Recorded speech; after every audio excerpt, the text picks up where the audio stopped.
the new and improved Freddy Fazbear's Pizza. I'm here to talk you through some of the things you can expect to see during your first week here and to help you get started down this new and exciting career path. Now, I want you to forget anything you may have heard about the old locations, you know. Some people still have a somewhat negative impression of the company. That old restaurant was kind of left to rot for quite a while, but I want to reassure you, Fazbear Entertainment is committed to family fun and above all, safety. They've spent a small fortune on these new animatronics. Facial recognition, advanced mobility, they even let them walk around during the day. Isn't that neat? But most importantly, they're all tied into some kind of criminal database so they can detect a predator a mile away. Heck, we should be paying them to guard you. Now that being said, no new system is without its kinks. You're only the second guard to work at that location. The first guy finished his week but complained about conditions. We switched him over to the day shift. So, hey, lucky you, right? Mainly he expressed concern that certain characters seemed to move around at night and even attempted to get into his office. Now, from what we know, that should be impossible. That restaurant should be the safest place on Earth. So while our engineers don't really have an explanation for this, the working theory is that the robots were never given a proper night mode. So when it gets quiet, they think they're in the wrong room. So then they go try to find where the people are, and in this case, that's your office. So our temporary solution is this. There's a music box over by the prize counter, and it's rigged to be wound up remotely. So just every once in a while, switch over to the prize counter video feed and wind it up for a few seconds. It doesn't seem to affect all of the animatronics, but it does affect one of them. And as for the rest of them, we have an even easier solution. You see, there may be a minor glitch in the system, something about robots seeing you as an endoskeleton without his costume on and wanting to stuff you into the suit. So hey, we've given you an empty Freddy Fazbear head. Problem solved. You can put it on any time and leave it on for as long as you want. Eventually anything that wandered in will wander back out. Something else worth mentioning is kind of the quartz modern design of the building. You may have noticed there are no doors for you to close. But hey, you have a light, and even though your flashlight can run out of power, the building cannot. So don't worry about the place going dark. Well, I think that's it. You should be golden. Check the lights, put on the Freddy head if you need to. Keep the music box wound up. Piece of cake. Have a good night, and I'll talk to you tomorrow.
I told you your first night wouldn't be a problem. You're a natural.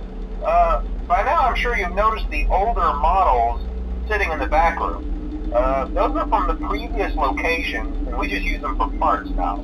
The idea at first was to repair them. They even started retrofitting them with some of the newer technology, but they were just so ugly, you know? The smell. So the company decided to just go in a whole new direction and make them super kid-friendly. Those older ones shouldn't be able to walk around, but if they do, the whole Freddy head trick should work on them too, so whatever. I loved those old characters. Did you ever see Foxy the Pirate? Oh wait, Foxy. Oh yeah, Foxy. Hey listen, that one was always a bit twitchy. I'm not sure if the Freddy head trick will work on Foxy.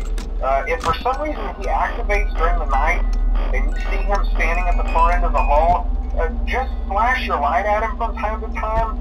Those older models would always get disoriented with bright lights. It would cause a system restart or something. Come to think of it, you might want to try that on any room where something undesirable might be. It might hold him in place for a few seconds. That glitch might have carried over to the newer models too. One more thing, don't forget the music box. I'll be honest, I never liked that puppet thing. It's always thinking, and it can go anywhere. I don't think the Freddy mask will fool it, so just don't forget the music box.